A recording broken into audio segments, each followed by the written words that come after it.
Sa loob ng 12 araw na digmaan sa pagitan ng Israel at ng Iran, sinasabi ng isa, talo ang Zionist.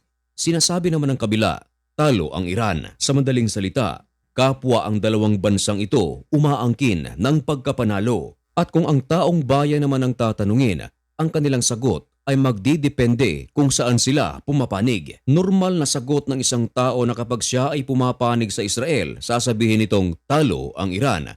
At kung ang isang tao naman ay pumapabor sa Iran, talo ang Israel. Pero alam natin ang katotohanan na ang dalawang bansang ito puro nagtamo ng mga malalaking damage. Samantala, nagbabadya na naman muli ng isang malaking gulo sa pagitan ng Iran at ng Israel, Iran at United States of America dahil sa pahayag ng Iran na ayaw na nilang makipag-usap sa United States of America tungkol sa nuclear deal. Yan ang ating pag-uusapan sa video ito. Pero bago ang lahat ay huwag kalimutang mag-subscribe. Samahan mo na rin ng matamis mong like at i-click na rin ang notification bell. Napakalaking tulong yan para sa akin.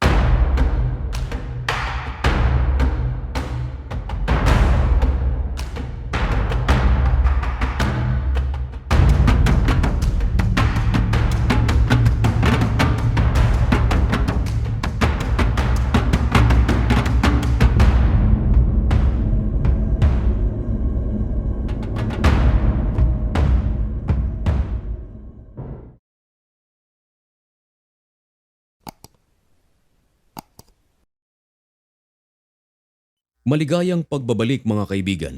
Kumusta kayong lahat?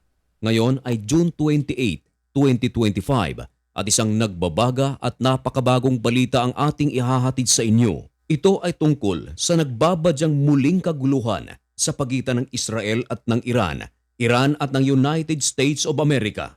Ibinalita ng Reuters na sinabi ng Pangulo ng Estados Unidos na si President Donald Trump na absolutely kanyang muling aatakihin ang Iran at magdadagdag ito ng karagdagang mga sanctions. Muling nagkakaroon ng pambubomba ang United States of America at Iran. Binomba ng Iran ang United States of America sa pamamagitan ng kanilang mga salita at sinabing ang strike ng United States of America sa 3 malalaking nuclear site ng bansa ay hindi nagbigay ng malaking damage kundi limitado lamang. Iginigiit naman ni President Donald Trump na ang paggamit nito ng B-2 bombers at bunker busters ang nagsira ng mga malalaking nuclear site ng bansa.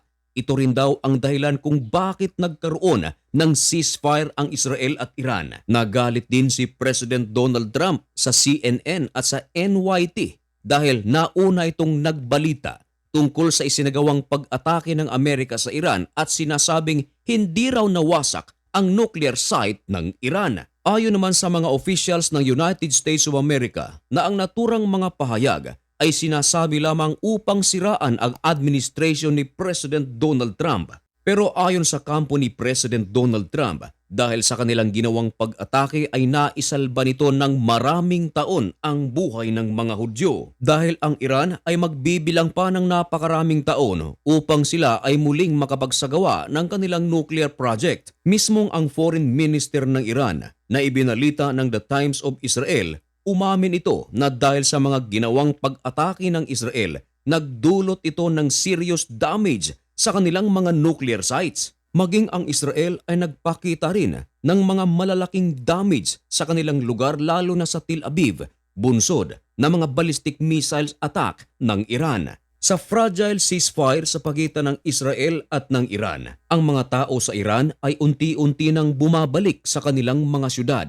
Unti-unting bumabangon lalong-lalo na ang mga negosyo na tinamaan. Ganon din ang nangyayari sa Israel. Nagsisimula na rin ang reconstruction. Kaliwat kanang clearing operation ang isinasagawa ng magkabilang panig. Sa ceasefire na tinatamasa ngayon ng Israel at ng Iran, laging sinasabi ni President Donald Trump na mag-uusap sila ng pamunuan ng Iran para sa nuclear deal. Pero mga kaibigan, kaya natin sinabi na nagbabadya na namang muli ang isang napakalaking gulo sa pagitan ng Israel at Iran, Iran at United States of America. Sinagot ng Iran si President Donald Trump at tahasang sinabi na nire-reject nito ang resumptions of nuclear deal talk ng Amerika at Iran. Ayon sa Iran mga kaibigan, dahil sa ginawang pag-atake ng Israel, dahil sa ginawang pag-atake ng Amerika, sino pa ngayon ang gaganahang makipag-usap sa sinasabi ni President Donald Trump? Ayon pa nga sa ulat ng Inquirer.net, wala raw balak ang Iran na makipag-usap sa United States of America. Ngayon, ayon sa mga eksperto, dahil sa mga pahayag ng Iran, nagbago ang pananaw ni President Donald Trump at nagalit ito. At nagbitaw ng isang napakatinding babala na hindi raw siya magdadalawang isip na muling atakihin ang Iran. Ayon sa kampo ng Iran, kung makikipag-usap ang Iran sa United States of America, ang bagay na ito ay nangangailangan pa ng isang matinding review. Magpupulong pa raw ang Iran tungkol sa usaping ito. Sinasabi naman ng mga eksperto, normal na hindi pa raw ito masagot ng Iran sa ngayon sabagat marami sa mga nakaraang mga leaders nito ang nasawi dahil sa mga airstrike ng Israel. Sinasabi ng maraming mga analyst, hindi basta-bastang muling makikipag-usap ang Iran sa United States of America dahil sa napakaraming mga damage na natamo sa loob ng Iran bunsod ng mga pag-atake ng Israel at ng United States of America. At ang pinakamalubha sa lahat mga kaibigan, marami sa mga nuclear sites ng Iran ang pinulbos ng mga pag-atake. Nilinaw naman ni President Donald Trump mga kaibigan na hindi na raw kailangan ang nuclear talks. Bakit? Sabagat ayon kay President Donald Trump, sira na raw ang mga nuclear sites ng Iran.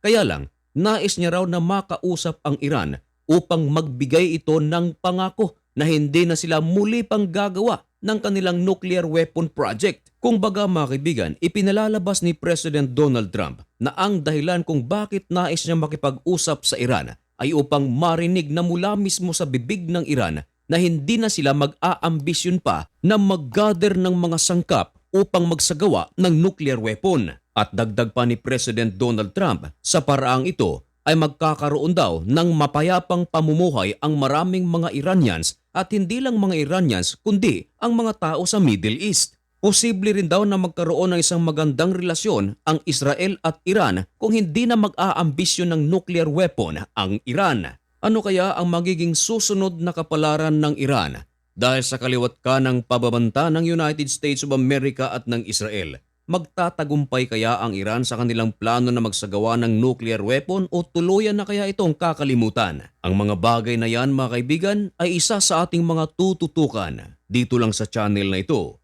Kaya kung nais mong maging updated at kung bago ka lang sa channel na ito, baka naman pwedeng makahingi ng kaunting pabor. I-subscribe mo na ang channel na ito. At sa lahat ng aking mga kababayan, Luzon, Visayas at Mindanao at sa iba't ibang panig ng mundo, sa Israel at sa Iran, hanggang dito na lamang muna ang videong ito. May God bless you and thank you so much for watching. Goodbye!